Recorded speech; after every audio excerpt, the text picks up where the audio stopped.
Welcome to அபிரவியின் videos. நான் உங்கள் ரவி. இந்த வீடியோவில் electronics part 22 0.5 watts LED bulb பற்றி டீட்டெயிலாக பார்க்க போகிறோம். அதனுடைய சர்க்கியூட்டை நம்ம டீட்டெயிலாக எக்ஸ்பிளைன் பண்ண போகிறோம் தமிழில். வாங்க வீடியோக்குள்ளே போகலாம். இந்த 0.5 வாட்ஸ் எல்இடி பல்பு வந்து நம்ம நிறைய பயன்படுத்துகிறோம். எல்லா வீட்லேயுமே இது இருக்கும். முதல்ல இது வந்து இதை என்ன சொல்லுவாங்கன்னா விடி பல்புன்னு சொல்லுவாங்க, நைட் லேம்ப்னு சொல்லுவாங்க. இந்த பல்பு வந்து முன்னாடி ஃபிலமெண்ட் லேம்பாக இருந்துச்சு. அப்போ வந்து 10 வாட்ஸ் அல்லது 15 வாட்ஸ் இருக்கும். நைட்டெல்லாம் ஓவர் வோல்டேஜ் வர டயத்தில் பார்த்திங்கன்னா அந்த பல்பு அடிக்கடி ஃபியூஸ் போயிடும். ஆனால் இப்போல்லாம் வந்து 0.5 வாட்ஸ்லேயே எல்இடியிலேயே இந்த பல்பு வருது. ஸோ அதனால் அது ஃபியூஸ் போகிறது கிடையாது. லைஃப் ரொம்ப அதிகமான லைஃப் இருக்குது. ஸோ இப்போ அதிகமாக இது பயன்படுத்தப்படுகிறது. இதை வந்து டெக்கரேட்டிவ் லேம்ப் என்றும் சொல்லுவாங்க. ஸோ அதனுடைய டீட்டெயிலை பார்க்கலாம். இப்போ அதனுடைய நேம் என்ன சொல்லுவாங்கன்னா டெக்கோ லேம்ப் 0.5 வாட்ஸ் அப்படின்னு சொல்லுவாங்க. அதனுடைய ரேட்டட் வோல்டேஜ் பார்த்தீங்கன்னா 220 to 240 volt 50 hertz supply. Rated power வந்து 0.5 வாட்ஸ், அதாவது அரை வாட் தான். பழைய அந்த 15 வாட்ஸ் ஃபிலமெண்ட் லேம்பை விட 30ல் 1 பங்கு மட்டுமே கரண்ட் எடுக்கும். இதனுடைய ஆப்ரேஷன் ரேஞ்ச் பார்த்தீங்கன்னா நார்மலாக 220 to 240 வோல்ட் ரேட்டட் வோல்டேஜ்னு சொன்னால் கூட ஆப்ரேஷன் வோல்டேஜ் வந்து 100 to 300 வோல்ட் வரைக்கும் வைடு ரேஞ்ச் ஆஃப் வோல்டேஜில் இது ஆப்ரேட் பண்ணிக்கலாம். இதனுடைய லைஃப் நார்மலாக 25,000 ஹவர்ஸ் வரைக்கும் ஒர்க் பண்ணும் அப்படின்னு சொல்லி மேனுஃபேக்சரர்ஸ் லைஃப் கொடுக்குறாங்க. ஸோ இதனுடைய சர்க்கியூட் எப்படி இருக்குது அப்படின்னு சொல்லி நம்ம பார்க்கலாம். இப்போ இதுதான் இந்த படத்தில் பார்க்குற மாதிரி தான் இதனுடைய சர்க்கியூட்டு. அந்த சர்க்கியூட்டில் உள்ள ஒவ்வொரு பாயிண்ட்டையும் ஒவ்வொரு காம்போனண்ட்டையும் நம்ம டீட்டெயிலாக பார்ப்போம். பவர் சப்ளைன்னு பார்த்தீங்கன்னா ஃபேஸ் அண்ட் நியூட்ரல், அதாவது 220 to 240 volt AC 50 hertz power supply. அது வந்து ஃபேஸ் நியூட்ரல் எப்படினாலும் மாற்றி கொடுத்துக்கலாம், அது ஒன்றும் பிரச்சனை இல்லை. AC power supply. அதுக்கு அடுத்தாப்பில் அந்த சப்ளை போகிறது வந்து அதுக்கு சீரீஸாக என்ன இருக்குன்னா 2.2 MFD 400 வோல்ட் ஒரு கெப்பாசிட்டர் ஒன்று இருக்குது.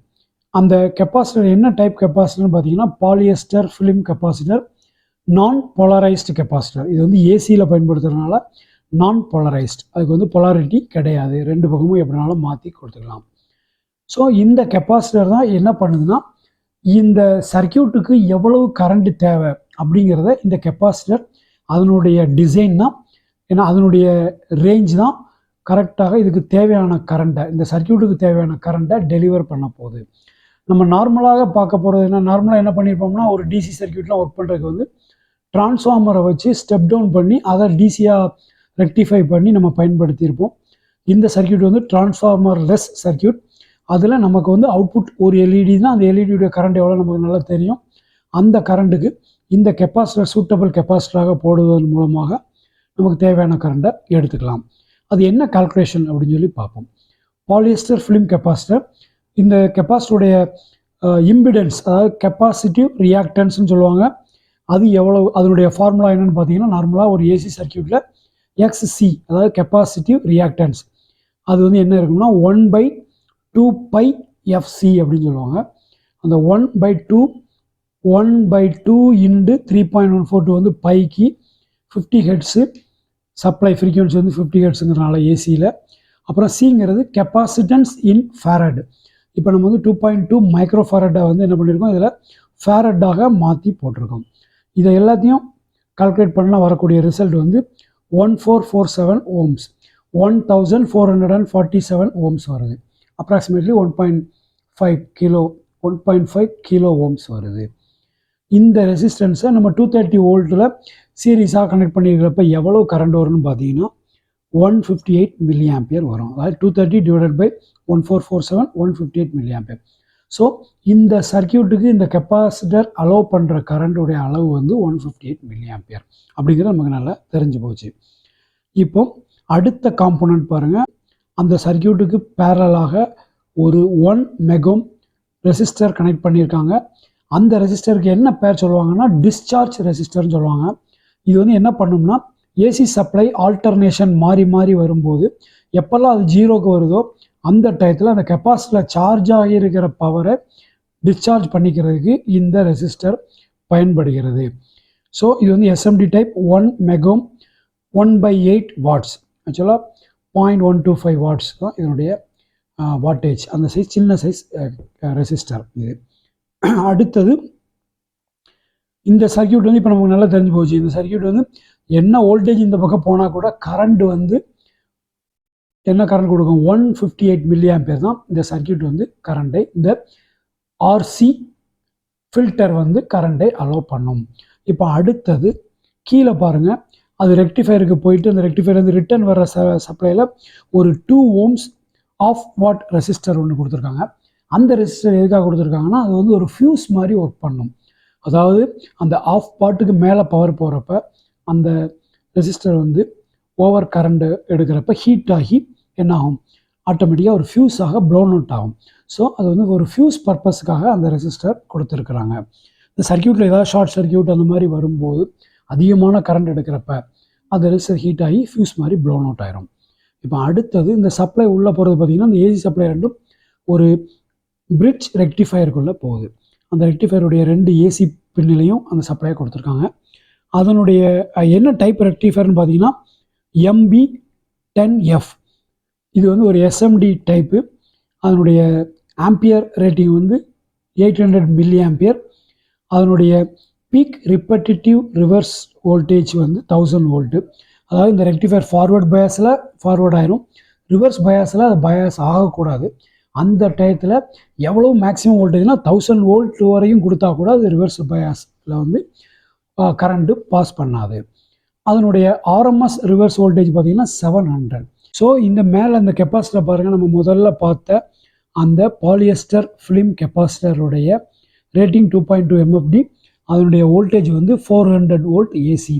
ஏன்னா நம்ம இதில் ஆர்எம்எஸ் வோல்டேஜ் எவ்வளோ இருக்குன்னு பார்த்தீங்கன்னா அந்த சர்க்கியூட்டில் மோர் தென் 300 இருக்கும், 300 320 அந்த ரேஞ்சில் இருக்கும். ஸோ அதை விட அதிகமான ரேஞ்சில் அந்த கெப்பாசிட்டர் ப்ரொவைட் பண்ணியிருக்கணும். அதனால தான் 400 வோல்டேஜ் ஏசி சப்ளை கெப்பாசிட்டி உள்ள கெப்பாசிட்டராக அதை ப்ரொவைட் பண்ணியிருக்காங்க. இப்போ அடுத்தால இந்த ரெக்டிஃபயருக்கு அப்புறம் ரெக்டிஃபைடு வோல்டேஜ் இந்த பக்கம் வந்துருச்சு. அந்த ரெக்டிஃபயருடைய கெப்பாசிட்டி எல்லாம் நம்ம பார்த்துட்டோம். இப்போ அந்த ரெக்டிஃபைடு வோல்டேஜ் வந்து அதில் ஒரு எலக்ட்ரோலைட்டிக் கெப்பாசிட்டர், ஏன்னா இந்த பக்கம் வந்து டிசி சப்ளைங்கிறதுனால போலரைஸ்டு கெப்பாசிட்டர் ஒன்று அதில் கொடுத்துருக்காங்க. அது வந்து 10 MFD 63 வோல்ட் கெப்பாசிட்டர்.